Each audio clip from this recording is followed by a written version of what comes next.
We're back with Dr. Gina Loudon. We were talking about Gaza and the violence before the break. A vast supermajority of the actual deaths during the attacks on Israel from the Gaza Strip are Hamas operatives. In other words, these are terrorist soldiers intent on penetrating into Israel. And it's not just Israeli intelligence, as you point out, that notes that statistics. Quite frankly, it's Hamas leadership is bragging upon it on Arabic television stations, saying those are our mujahideen that are dying, and we're proud of it. And they are shaheeds. They're sacrificing themselves for the Palestinian cause. They're not even lying about it. They're bragging about it. I really appreciate, by the way, your other point. Who needs security inside of Israel? Arab neighborhoods don't. There aren't suicide bombers strapping bombs to their bodies and walking into supermarkets in Arab neighborhoods representing the local Christian community or the synagogue over the hill. But I got news for you. There are guards around the Christian churches and around the Jewish synagogues, because there are other people that are very likely to walk in with a suicide vest to take as many of those infidels to heaven or hell with them. All right, you're in Israel. Now you've got a first-hand look at facts on the ground. Why is it important for Israel and the United States to be close? Especially, why is it so important, Gina, for America to remain an ally of Israel? Tell us on a political level and maybe a personal level as well.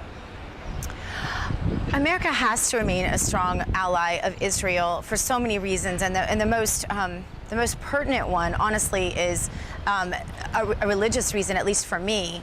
And I know that you're not supposed to ever say that, but it's true. I mean, it is it's the established doctrinal law as God writes it in the Bible. And so to defy that, I think, is really going to reap a lot of havoc.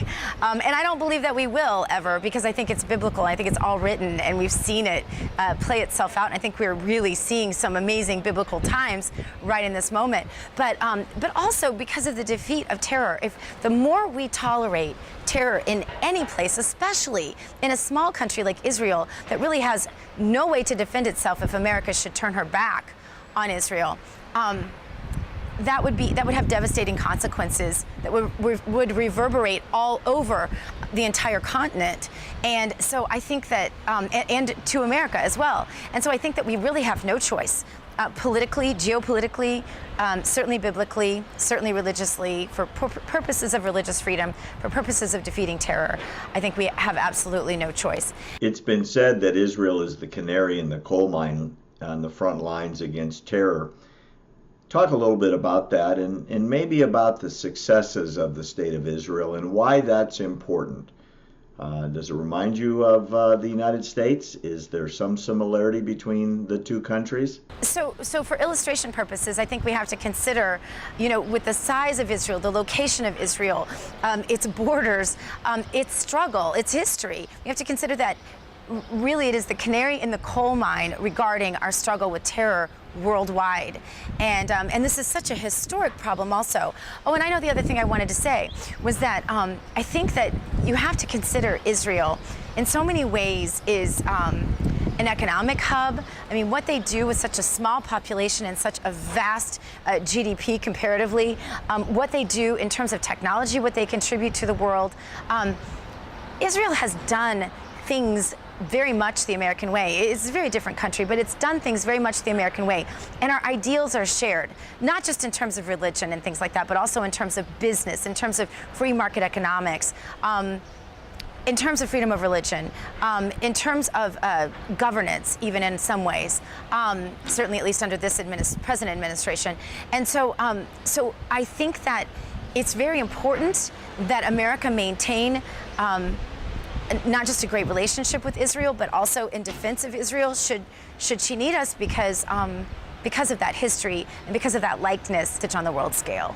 I can't believe you're there, I'm here, and you're talking to me from Israel with my daughter and our producer on the streets of Tel Aviv. It's such a thrill after all these years to see that you finally made it.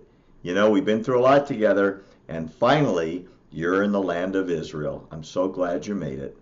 Barry, I have to tell you, and I call you B, you call me G. I have to tell you, it's just a really big honor to be on your show, and it was always an honor to have your friendship and support. And we went through some very interesting, trying times together. We were pulling for this president when it seemed like no one else in the whole world was pulling for this president except you and me, and we're trying to hold each other up in that. And I could not be more pleased for you and your success. I miss you dearly, and that is the truth. And I wish you all success. And if it weren't for you, I would not be on this trip. I would not be in this country, because you helped me fall in love with Israel. And I can't thank you enough for that. Love you, B. Thanks, Dr. G, for those very kind words. It was a real pleasure and an honor to have you here on our first show for America's Voice. It means a lot to me, and I know we're going to do it again. And to you, America, thanks for joining us on the Truth Report. You can always write to me by sending me a note at barry@americantruthproject.org. I promise to get back to you. And if you go to our website, you'll be able to sign up for all of these episodes absolutely for free, and you'll never miss any of them. We also publish quite a bit, and it's always available for free, both on the website and by email. Again, thanks for joining us today. I'm Barry Nussbaum.